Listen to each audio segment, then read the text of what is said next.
Hello అందరికీ, అందరూ ఎలా ఉన్నారు? బాగున్నారా? ఈరోజు నేను డాబా స్టైల్లో చికెన్ కర్రీ అనేది చేస్తున్నాను.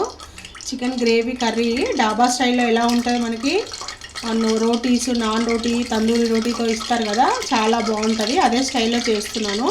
దానికోసం ఒక హాఫ్ కేజీ చికెన్ తీసుకున్నాను. ఆయిల్ అయితే పెట్టేసుకున్నాను ముందే. చూడండి, మిక్సీ గిన్నెలో ఏమేమి వేసుకోవాలంటే, మిక్సీ గిన్నెలో కొంచెము కొబ్బరి, జీడిపప్పు, లవంగాలు, చెక్క, ఇలాచి, కొద్దిగా మిరియాలు, ఇవన్నీ గ్రేవీ కోసము.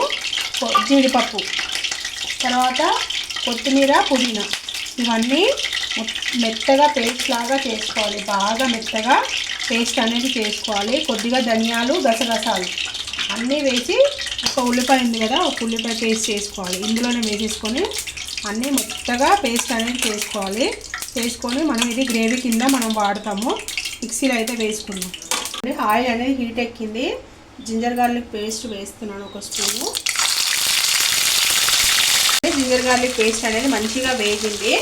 ఇందులో ఆనియన్ అనేది వేయొద్దు, ముక్కలు కట్ చేసుకొని వేయొద్దు. ఫస్ట్ వేస్తున్నాను. ఆనియన్ ముక్కలు కట్ చేసి వేయొద్దు, ఇట్లానే అల్లం ఎల్లిగడ్డ పేస్ట్ వేసి ఫస్ట్ వేసి చికెన్ అనేది వేసుకోవాలి. ఇప్పుడు చికెన్ వేసేస్తున్నాను. చికెన్ ప్యూరీ చేసుకొనే వేసుకోవాలి. డాబా స్టైల్లో చేసే దాంట్లో చికెన్ బాగా మగ్గిపోవాలి. ఈ లోపల మనము ఇవన్నీ పేస్ట్ చేసుకున్నాం. గసగసాలు, జీడిపప్పు, కొత్తిమీర, పుదీనా అన్నీ ఉన్నాయి కదా, ఇది కొంచెం మగ్గుతూ ఉంటుంది. ఈ లోపల మనం అదంతా ప్యూరీ అనేది చేసుకున్నాం. ఇదా మనం చికెన్ అంతా ఎక్కడి వరకు వచ్చిందో చూడండి. వాటర్ అంతా కూడా బయటకు వచ్చేసి ఆయిల్ అంతా కూడా పైకి తేరుతుంది. కలిపేసుకున్నాం ఒకసారి చికెన్ అంతా మంచిగా. డాబా స్టైల్ దానికి కొద్దిగా ఆయిల్ అనేది ఎక్కువే ఉండాలి, అప్పుడే మనకి మంచిగా టేస్ట్ అనేది బాగుంటుంది. మనం పేస్ట్ చేసి పెట్టుకున్నాం కదా, ఇదంతా వేసుకున్నాం కదా పేస్టు. కొత్తిమీర, పుదీనా, గసగసాలు, లవంగాలు, ఇలాచీలు, చెక్క, జీడిపప్పు, కొద్దిగా కొబ్బరి, ఇవన్నీ వేసుకున్నాము. ప్యూరీ అంతా కూడా ఇందులో వేసేయాలి. బాగా పచ్చివాసన పోయే వరకు మంచిగా వేగాలి మనకి. ఇదంతా వేసి కలుపుకోవాలి. 2 నిమిషాలు మూత అనేది పెట్టుకున్నాం వేసి కలుపుకొని. చూద్దాం మనము చికెన్ కర్రీ అనేది. చూడండి, బాగా కుక్ అయింది. ఆయిల్ అంతా పైకి తేలింది. సాల్ట్ వేస్తున్నాను. ఇప్పటివరకు సాల్ట్ అనేది వేయలేదు. టేస్ట్కి తగినంత సాల్టు, కారం కూడా యాడ్ చేసేస్తున్నాను.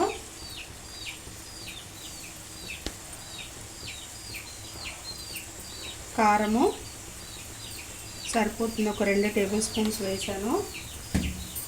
ఇప్పుడు ఇదంతా చక్కగా కలిపేసుకోవాలి. మంచిగా కలిపేసుకొని ఇంకొక 2 నిమిషాలు అనేది మూత అనేది పెట్టుకుందాం మనం.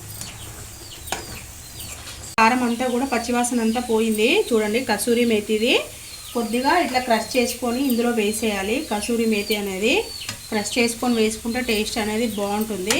ఇప్పుడు కొద్దిగా వాటర్ వేసేసి కసూరి మేతి వేసేస్తున్నాను.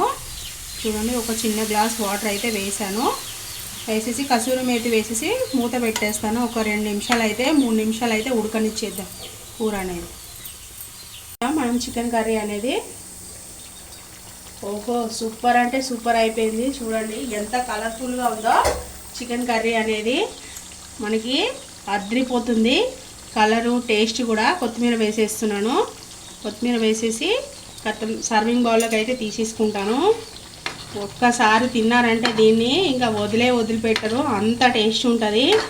చపాతీ, రైస్, బగారాలోకి, నాన్ రోటీ, బటర్ నాన్, ఎందులోకైనా సూపర్ టేస్ట్ ఉంటుంది. చూడండి ఎంత పర్ఫెక్ట్గా వచ్చింది గ్రేవీ. చూడండి, చాలామంది గ్రేవీ రాదు, వాటర్ ఉంది చికెన్ అని అంటారు. అన్నీ కరెక్ట్గా వేస్తే సూపర్ వస్తుంది. గసగసాలు, కొబ్బరి, జీడిపప్పు అన్నీ వేస్తే మంచి టేస్ట్ వస్తుంది. స్టవ్ అయితే ఆఫ్ చేసేసి సర్వింగ్ బౌల్లో తీసుకొని చూపించేస్తాను. చూడండి ఫ్రెండ్స్, ఎంతో టేస్టీగా ఉండే డాబా style chicken curry, chicken gravy curry అయితే రెడీ అయిపోయింది. ఓకేనా ఫ్రెండ్స్, ఈ వీడియో కనుక మీకు నచ్చినట్టయితే లైక్ చేయండి, షేర్ చేయండి, నా ఛానల్ సబ్స్క్రైబ్ చేయండి. ప్రతి ఒక్కరూ ఎవరైనా ఛానల్ కొత్తగా చూస్తున్న వాళ్ళైతే ఛానల్ సబ్స్క్రైబ్ చేసుకోండి ఫ్రెండ్స్. ఓకేనా, మీరు ఏం కామెంట్ చేసినా కూడా అది నేను చేసేస్తున్నాను. కాకపోతే కొంచెం ముందు వెనకాల అంతే. చేయడం అయితే రెసిపీ అయితే కంపల్సరీ చేస్తున్నాను. ఓకేనా ఫ్రెండ్స్, కొంతమంది మీరు ఎక్కడ ఉంటారని అడుగుతున్నారు. మేము హైదరాబాద్లో ఉంటాము. ఓకేనా, బాయ్ బాయ్.